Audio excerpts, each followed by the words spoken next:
Денеска во просториите на меѓуопштинското здружение на лица со телесен инвалидитет мобилност се одржа свечен коктел со што членовите на здружението го одбележаа 3 декември денот на лицата со хендикеп. На средбата присутните разговараа за реализираните и идни активности на здружението во тековната година.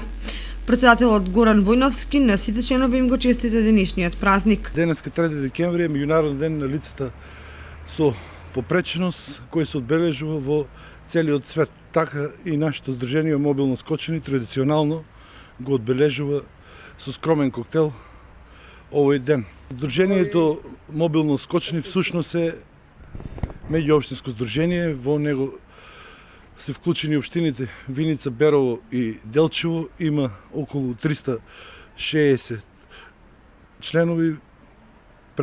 Тоа е всушност здружение на лица со телесна попреченост. Активности има во текот на целата година.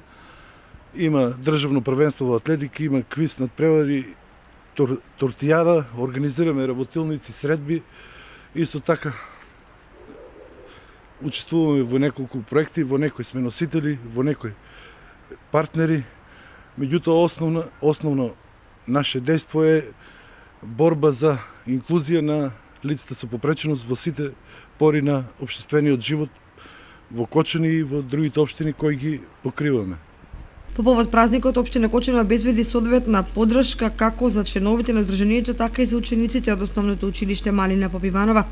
Според нацрт буџетот за 2019 година, општина Кочани ги зголеми средствата за програма за остварување на социјална заштита за близу 50%, од кои се планирани средства и за поддршка на лицата со попреченост.